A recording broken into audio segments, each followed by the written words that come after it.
Hey guys, welcome to our YouTube channel mission Gurukul. मेरा नाम आनंद है और मैं कंट्रोलर ऑडिटर जनरल CAG के अंदर डबल AO हूँ। जो इंटरनल डिपार्टमेंट मुझे एलोकेट हुआ है वो है डिफेंस सर्विसेज। इस पद के लिए मेरा चयन SSC CGL एग्जाम 2017 के तहत हुआ था, जिससे मेरी ऑल इंडिया रैंक 42 आई थी।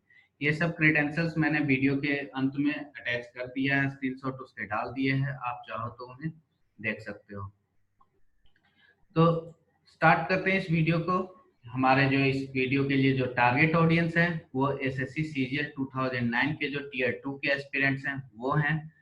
साथ ही साथ SSC CGL 2020 के जो एस्पिरेंट्स होने वाले हैं वो हैं। और SSC CGL 2018 के एस्पिरेंट जिन्होंने एग्जाम दे दिया है, उनका रिजल्ट का इंतजार है, वो भी हैं, ताकि वो इस पोस्ट के डिटेल जो है उसके बारे में उन्हें थोड़ा ओवरव्यू मिल जाए। तो क्या है AAO का पोस्ट? ये इसकी रिक्रूटमेंट जो है SSC के तहत 2016 से स्टार्ट हुई थी। इससे पहले जो डबल AO बनते थे वो मोस्टली डिपार्टमेंटल प्रमोशन के थ्रू बनते थे। ये जो आपका डबल AO का पोस्ट है, ये एकमात्र गैजेटेड पोस्ट है जिसका रिक्रूटमेंट SSC के थ्रू होता है। और इसकी जो ग्रेड पे है 4800 है, जो कि हाईएस्ट है उन सब में जो SSC रिक्रूटमेंट करती है। जो आपका जो पोस्ट है ये group B gazetted non ministerial post है और ये controller and auditor general CAG के अंडर आता है। ठीक है। और इसके जो आपकी पे लेवल है, पे लेवल आपकी 8 है। और अब जो बात करते हैं इस एग्जाम के थ्रू जो इसका सिलेक्शन होता है, तो ये चूंकि पोस्ट जो है नई नई इंक्लूड हुई है SSC के थ्रू, तो शुरू शुरू में लैक ऑफ इंफॉर्मेशन होती है, जिसके कारण से काफी मिथ्स जो है वो मार्केट में इधर उधर से लोग कुछ बोल दिए, कोई लोग कुछ बोल दिए, ये काफी घूमने लगता है। मिथ वन क्या है कि आपका ओनली कॉमर्शियल कॉमर्स ग्रेजुएट्स हैं वही एलिजिबल होते हैं इसके लिए, या फिर ये जो कॉमर्स ग्रेजुएट्स हैं वही सुटेबल हैं इस पोस्ट के लिए। अगर आप कॉमर्स के ग्रेजुएट नहीं हैं तो आपको, अगर आप सेलेक्ट हो भी जाते हैं तो आपको जॉब करने में बहुत ही ज्यादा परेशानी होगी। ये एक मिथ है, इसका रियलिटी से कोई वास्ता नहीं है। देखिए यहाँ पे क्या है, जो एसेंशियल क्वालिफिकेशंस आपको जो दिए गए थे आपके नोटिफिकेशन से मैंने उठाया है। इसमें जो एसेंशियल क्वालिफिकेशन है आपके सिर्फ बैचलर डिग्री है। जो डिजायरेबल क्वालिफिकेशन है उसमें आपके कॉमर्स के जो भी डिग्रीज हैं उनका इंक्लूजन किया गया है। तो क्या किसी को डिजायरेबल, कोई कैंडिडेट अगर डिजायरेबल डिग्री होल्डर है, कोई कैंडिडेट सिर्फ एसेंशियल डिग्री होल्डर है, तो इन दोनों में कुछ डिफरेंस होता है या नहीं होता है? तो ये जो डिफरेंस की बात है ये तब आ जाती है जब आपके पोस्ट और डिपार्टमेंट का एलोकेशन हो रहा होता है। जैसे जो ये जो डिराइवेबल क्वालिफिकेशन होल्डर स्टूडेंट्स रहेंगे उन्हें जनरली कॉमर्स ऑडिट का काम दिया जाएगा। जैसे इस बार जो दिए गए थे PDCA MAB दिया गया था, मतलब principal director of commerce audit. और ये MAB का मतलब हो गया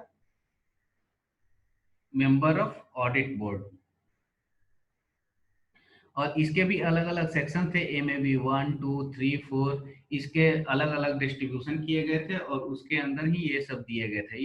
ये जो कॉमर्स ग्रेजुएट्स थे, देखें कि कितने थे। तो इस बार का जो रिजल्ट आया था उसमें 599 वैकेंसीज थी और जिसमें से 112 आपके कॉमर्स ग्रेजुएट थे। तो देखिए यहाँ पे लिखा भी गया है, ये जो आपका रिजल्ट का डिस्क्रिप्शन था उसमें ये बातें लिखी गई थी कि एज पर available online detail submitted by the candidates 112 students possessed the required qualification for being allotted to commercial stream। मतलब कि कॉमर्शियल स्ट्रीम वाले आपके 112 स्टूडेंट थे और 487 स्टूडेंट जो थे वो नॉन कॉमर्शियल स्ट्रीम वाले थे। तो देख सकते हैं आपकी ये जो कॉमर्स के जो स्टूडेंट्स हैं और नॉन कॉमर्स के स्टूडेंट हैं, ज्यादातर तो नॉन कॉमर्स के ही स्टूडेंट हैं। तो क्या ये बिल्कुल वहां पे सरवाइव ही नहीं कर पा रहे हैं? गलत बात है जी, ऐसी बात नहीं है। एक और मिथ घूमता रहता है कि आपका एक सेल्स का ये सबऑर्डिनेट ऑडिट सर्विसेज की एग्जाम होती है और ये काफी टफ होता है, अगर आपको कॉमर्स का ज्ञान नहीं है तो आप तो इसे क्वालिफाई ही नहीं कर पाओगे। ये भी बिल्कुल गलत बात है। क्यों जी? तो आपके एस के लिए आपको टोटल जो है आपके 9 पेपर्स होते हैं। 9 पेपर्स कौन कौन होते हैं वो एक नजर हम डाल लेते हैं। जैसे देखिए, पेपर 1 जो है आपके लैंग्वेज स्किल की टेस्ट होती है। ये वही टेस्ट है जो आप एसएससी के प्रिपरेशन के दौरान आप इंग्लिश की पढ़ाई करते थे, और जो आप जो डिस्क्रिप्टिव लिखते हो, तो उन्हीं का मिला जुला ये है आपका पीसी 1। पीसी 2 में देखो आप, आपको मैथ्स और रीजनिंग पूछी गई है। पीसी 3 में आपको कंप्यूटर्स की थ्योरेटिकल नॉलेज पूछी गई है, एंड पीसी 4 में आपका कंप्यूटर की प्रैक्टिकल नॉलेज पूछी गई है। तो ये 4 पेपर तो बिल्कुल आपके नॉर्मल से ही हैं, आसान से ही, इन्हें आप बिना पढ़े भी पास कर सकते हो। और ऐसा नहीं कि इसमें आपको रैंक सिक्योर करना है, आपको सिर्फ इसे क्वालिफाई करना है। फिर एक, जैसे मैं, ये सब ऑल ब्रांचेस के लिए थे। मेरा चूंकि ब्रांच जो है डिफेंस डिफेंस सर्विसेज मिला है, तो मैं डिफेंस को ही हाईलाइट किए हुए हूँ। वैसे ही रेलवे ऑडिट है, लोकल ऑडिट है, मतलब सबको अब ये 4 तो कॉमन हो गई, ये सबको ही देने हैं। लेकिन अब जो इंटरनल डिपार्टमेंट जिन्हें एलोकेट हुआ है, उनके लिए कुछ पेपर अलग अलग हो जाएंगे। तो ये जो पीसी 6 है, ये कॉन्स्टिट्यूशन ऑफ इंडिया से रिलेटेड है, जो कि आप पॉलिटी में पढ़े थे। तो ये आपका मिलता जुलता है, ऐसा नहीं कि बिल्कुल ही बिल्कुल ट्रैक से बाहर की चीजें जो आपको समझ में नहीं आएगा। काफी ज्यादा चीजें आप इसमें पहले से जान रहे होते हैं। सिमिलरली अगर रेलवे ऑडिट आपको मिला है, तो कॉन्स्टिट्यूशन ऑफ इंडिया के तहत अब ये जो रेलवे के जो प्रोविजंस रहेंगे, उसमें सर्विस रेगुलेशंस वगैरह वो आपको पूछा जाएगा। और ये डिफेंस वाले में आपके डिफेंस सर्विसेज के रेगुलेशंस हैं, वो पूछा जाएगा। वैसे ही लोकल ऑडिट्स में उसके जो संदर्भ के रिलेटेड रहेंगे वो पूछे जाएंगे, कॉन्स्टिट्यूशनल अगर बात की जाए तो। सिमिलरली एक और आपका पेपर होता है पीसी 9, मतलब टोटल आपके 9 पेपर्स होने हैं। 4 ये हो गए, 5वां ये हुआ मेरे लिए, छठा ये हुआ finance rule and principle of defence accounts. ये पढ़ने, ये नई चीज है, तो ये हमें पढ़ने की जरूरत पड़ेगी यहाँ पे। फिर ये देखो एक फाइनेंशियल अकाउंटिंग, ये वही है जो आप ये डबल ए के प्रिपरेशन के लिए अकाउंट्स वगैरह पढ़ के आप, आपका एक पेपर हुआ था। तो ये काफी मिलते जुलते वहां से हैं। तो पास करने के लिए उतना काफी है, और थोड़ी बहुत रिवीजन से आप अच्छे से ही इसे पास करने की स्थिति में हो जाते हैं। एक और पेपर है आपका पीसी 17 डिफेंस ऑडिट। ये स्पेशली है डिफेंस के कैसे ऑडिट के क्या नियम है, क्या रूल रेगुलेशंस हैं, उसके संदर्भ में ये है। और फिर एक और है contract audit and audit procedures. ये टोटल 9 जो है, ये 9 पेपर्स हैं, और ये 9 पेपर्स को आपको पास करने के लिए 4+2 अटेम्प्ट मिलते हैं। ऐसा नहीं कि आपको बिल्कुल पहली बार में ही पास कर जाने हैं। हो सके कि आप पहली बार में ये 4 पास कर लो, फिर नेक्स्ट बार में 2 और पास कर लो, फिर नेक्स्ट बार में 2 और पास कर लो, एक और पास कर लो, ऐसे ऐसे करके आपको समय काफी मिलता है। मतलब पास करने की आपकी कोई टेंशन नहीं रहने वाली है, अगर आप थोड़ा भी इस पे ध्यान दो तो। तो ये तो हो गई सैस की बात। एक और मिथ सामने घूमता रहता है, वो क्या है कि बहुत ही ज्यादा ट्रैवलिंग है, आपको ऑडिट के लिए टूर पे जाना पड़ेगा, इधर उधर जाना पड़ेगा, एकदम मतलब आपकी फैमिली लाइफ बिल्कुल बर्बाद ही हो जाएगी। ऐसा भी नहीं है। देखिए बात क्या होती है, अगर आप एक ही जगह पे बैठ के आप फाइल्स में ही डीलिंग कर रहे हो, एक तो आपका लाइफ जो है मोनोटोनस हो जाता है। तो उसके एस्केप के लिए बाहर निकलना एक एक ये इस जॉब की अच्छी फीचर है कि आप बाहर निकल के फील्ड में आप जा रहे हो, जो डिफरेंट ऑर्गेनाइजेशंस हैं वो कैसे उनका क्या वर्क कल्चर है, वो कैसे वर्क कर रही हैं। तो डाइवर्स नॉलेज आपको मिलेगा, डाइवर्स एक्सपोजर मिलेगा अलग अलग चीजों को जानने सीखने का। और अगर आपको ऑडिट टूर में जाने में अगर कुछ विशेष ही परेशानी है, तो फिर आप ऑडिट टीम से आप ऑप्ट आउट भी कर सकते हो। कुछ क्वार्टर्स के लिए आप चाहो तो मना कर सकते हो कि मैं नहीं, मेरे साथ ये प्रॉब्लम है, मैं अभी नहीं जा सकता हूँ। तो आपको ऑफिस का जो ड्यूटी है वो आपको असाइन किया जाएगा, हेडक्वार्टर्स में आपको जो ड्यूटीज हैं वो असाइन किए जाएंगे। ऐसा नहीं कि बिल्कुल ऑडिट में ही सारा काम होता है। ऑडिट में तो आप जाओगे वहां पे इन्वेस्टिगेट करोगे, जो रिपोर्ट्स हैं वो कुछ रेडी करोगे, और फिर अल्टीमेटली तो प्रोसेसिंग उसकी ऑफिस में ही होगी ना। तो ऑफिस में भी जितने ऑडिट टूर में बंदे होते हैं, उससे ज्यादा ऑफिस में बंदे होते हैं काम करने के लिए। तो ऐसी नहीं है कि आपको बिल्कुल ऑडिट पे जाना मस्ट ही रहेगा। बात करते हैं सैलरी की और जो पर्क्स आपको मिलेंगे उसकी, तो आपकी जो इन हैंड सैलरी मिलने वाली है वो है 55,000 से लेके 65,000 के बीच में आपकी रहेगी। ये जो रेंज आ रहा है, रेंज आपके जो है ये एचआरए कंपोनेंट के कारण आ रहा है, जो कि आपके class X Y and Z cities के जो अलग अलग एचआरए के जो कंपोनेंट होते हैं उसका जो वेरिएशन होता है उसके कारण ये जो डिफरेंस है वो आ रहा है। साथ ही साथ अगर आप नॉर्थ ईस्ट में पोस्टेड हैं या फिर जम्मू में पोस्टेड है तो आपको वहाँ के स्पेशल अलाउंसेज मिलेंगी। और फिर अगर आप टूर्स पे रहते हैं, मतलब कि आप ऑडिट टूर्स पे रहते हैं, तो आपको मिनिमम 1750 रुपीज ये आपको मिलते हैं, जिसमें आपको फूड एंड अपना एकोमोडेशन है वो मैनेज करना होता है। और फिर जो लोकल ट्रांसपोर्ट आपके जो खर्चे होंगे, आपके जो ट्रैवलिंग टिकट्स वगैरह होंगी, वो फिर आपको अलग से मिलती हैं। और क्या है कि ये आपके जो 4 साल के आपके रेगुलर सर्विस के बाद आपका नॉन फंक्शनल अपग्रेडेशन हो जाता है 25400 गेट पे। कहने का मतलब है कि आप 4 साल अगर रेगुलर सर्विस कर लेते हो तो आपकी जो सैलरी होती है वो लेवल 10 की जो एंट्री लेवल के जो किसी ऑफिसर की जो सैलरी होती है उससे अधिक हो जाती है। तो ये बहुत ही ज्यादा एक इस पोस्ट का जो एक प्लस पॉइंट है, इसकी जो बेनिफिट है ये रिसेंटली ही इम्प्रूव हुआ है, ये अभी काफी लोगों को इसके बारे में जानकारी भी नहीं है। चलिए इसकी बात तो हो गई, अब आते हैं हम एग्जाम के ऊपर। तो हमने जाना कि ये जो एग्जाम है एसएससी सीजीएल जो है तो 2016 से कंडक्ट कराना शुरू करा है।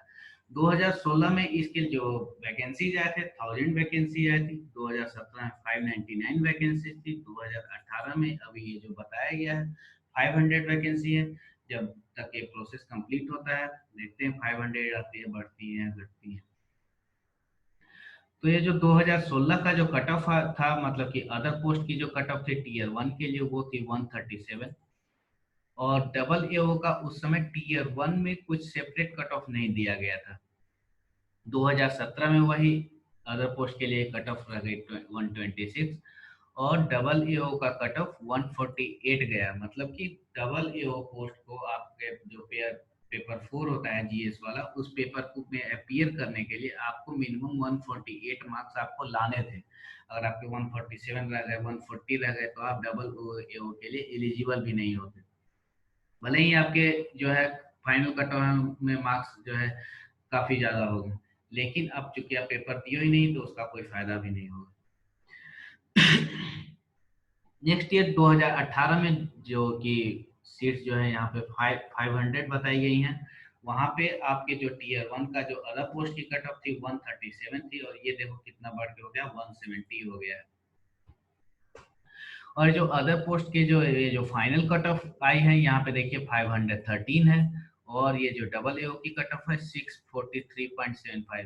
ये मैं यहाँ पे एक रफ कंपेरिजन एक जो है आपको दिखाना चाह रहा हूँ कि जब अदर पोस्ट की जो मिनिमम कट ऑफ है 513, इतना भी अगर आप ले आए थे, मतलब अगर आप पीएस के इक्विवेलेंट अगर आप मार्क्स आपके जो कट ऑफ के वो आ रहे थे, लेकिन फिर भी अगर आप जो है डबल ए वाले पेपर 4 में अगर आपने 130 135 130 140 ऐसा मार्क्स लेके आए थे, तो आपको सीधा डबल एओ, मतलब कि सीधा आप 2800 से आप 4800 पे आप आ गए उस एग्जाम में। वही अगर सेम प्रोसेस की अगर बात करें हम तो 2017 में, तो वहां पे जो 130.25 मार्क्स पे ये कारनामा आप दिखा पा रहे थे, यहाँ पे उसके लिए आपको 138 मार्क्स आप इस 2017 में चाहिए थे। 2018 में देखते हैं, पॉसिबिलिटी है कि थोड़ी और बढ़ेगी ही। और जो 2019 का पेपर है, तो अगर इस ट्रेंड को अगर हम एनालाइज करें तो ये अब धीरे धीरे ये क्लियर होता जा रहा है कि टीयर 1 जो है डबल एओ के पेपर के लिए बहुत ही ज्यादा इम्पोर्टेंट है। और अब यहाँ पे पहले था कि टीयर 1 में आप अच्छे मार्क्स लेके आ जाओ और फिर डबल एओ का पेपर आप उतना अच्छे से नहीं भी दिए फिर भी आप क्वालिफाई करने की स्थिति में थे। बट अब चूंकि कंपटीशन जो है धीरे धीरे बढ़ रहा है, 2016 में चूंकि पोस्ट नई नई आई थी, ज्यादा इसके बारे में नॉलेज था नहीं, वेगनेस बना हुआ था। 2017 में थोड़ी क्लैरिटी है, 2018 आते आते तो अब काफी ज्यादा जो है वो इसके बारे में वो कैसे सवाल आते हैं, क्या आता है, ये सब अब काफी लोगों को पता चल गया है। तो कट ऑफ जो है धीरे धीरे अब इसकी बढ़ रही है। अभी मौका है आपके पास। 2000 एसएससी सीजीएल 2019 का जो टीयर वन का पेपर हुआ है उसका भी रिजल्ट आने वाला है टीयर वन का। और जो टीयर टू है वो अक्टूबर में अनाउंस्ड है। तो अक्टूबर में ये जो टीयर टू का जो पेपर होगा उसके लिए हम लोग यहाँ पे तैयारी करके जो है सीधा आपको है डबल एओ वाले जो पोस्ट है 4800 ग्रेड पे वाले जो गैजेटेड पोस्ट है उस पे आप अपना चयन करवा सकते हैं। जरूरत है थोड़े जज्बे की, थोड़े जुझारूपन की और थोड़े जो है डिसिप्लिन की। आपको मैथ्स और इंग्लिश के साथ साथ डबल एओ का जो जनरल स्टडीज वाला जो पोर्शन है उसको आपको थोड़ा थोड़ा बिल्कुल मतलब कि बिल्कुल जैसे आप मैथ और इंग्लिश की बिल्कुल मतलब कि जम के तैयारी करते हो उतना इसके लिए करने की नहीं जरूरत है। थोड़ा थोड़ा करते रहो, एग्जाम आते तक काफी हो जाएगा। जो हफ्ते में एक चैप्टर पढ़ लिए, एक वीडियो देख लिए, उतना काफी है इसके लिए। क्वेश्चन जो है उतने टफ नहीं आते हैं। और ये सब जो है हम लोग यहाँ पे कवर भी करने वाले हैं। आपके जो अकाउंट्स के क्लासेस हैं वो स्टार्ट हो चुके हैं। और जो इकोनॉमी है और जो गवर्नेंस है ये भी बहुत जल्द मतलब कि विद इन अ वीक ये सब स्टार्ट होने वाले हैं पैरेलल में। तो बहुत ही जल्दी आपकी इसकी तैयारी भी हो जाएगी और आपको कुछ ज्यादा इस पे लोड भी नहीं पड़ने वाला है। और थोड़ा जब हम इसके जो सिलेबस है वो कवर कर लेंगे फिर इसके जो हम टेस्ट सीरीज भी स्टार्ट करेंगे। वहाँ पे आप टेस्ट दे के अपने कितनी पानी में है इसका आकलन आप कर सकते हैं। जो अगर आपकी कुछ कमी रह गई है उसे सुधार सकते हैं। मतलब एग्जाम आते आते तक आपकी जो है काफी अच्छी तैयारी यहाँ पे हो जाएगी। और ये मैं इसलिए कह रहा हूँ कि आपकी हो जाएगी क्योंकि मेरी जो रैंक है ऑल इंडिया रैंक 42 आई थी इस एग्जाम में। और ये मैंने इसके लिए कुछ ज्यादा विशेष पढ़ाई नहीं करा था। मेरी जो बैकग्राउंड है वो भी कॉमर्स बैकग्राउंड नहीं है। वो तो मैं आप लोगों की तरह ही हूँ। आप लोग में से हो सकता है कुछ कॉमर्स बैकग्राउंड वाले हो भी तो ये आपका जो है प्लस पॉइंट ही है। लेकिन मेरी बैकग्राउंड कॉमर्स बैकग्राउंड नहीं थी लेकिन फिर भी मैंने इस एग्जाम को थोड़ा थोड़ा पढ़ पढ़ के जो एग्जाम जो है डिले हो रहे थे उस समय मुझे थोड़ा समय मिल गया था। थोड़ा थोड़ा मैं पढ़ता रहा और फिर फाइनली यहाँ पे मेरा सिलेक्शन भी हुआ। और अच्छे रैंक से वो मार्क्स भी अच्छे हैं। तो इसमें आपको ज़्यादा लोड लेने की ज़रूरत नहीं है। हम लोग यहाँ पे आपकी जो है कम्प्रिहेंसिव और काफ़ी अच्छे से तैयारी यहाँ पे करवाएंगे। अकाउंट्स तो शुरू हो चुके हैं, इकोनॉमी और जो गवर्नेंस है और साथ ही साथ जो और भी जो छोटे मोटे टॉपिक्स हैं वो भी यहाँ पे कवर होंगे। चलिए ठीक है, मिलते हैं नेक्स्ट वीडियो में। तब तक के लिए बाय बाय, थैंक यू।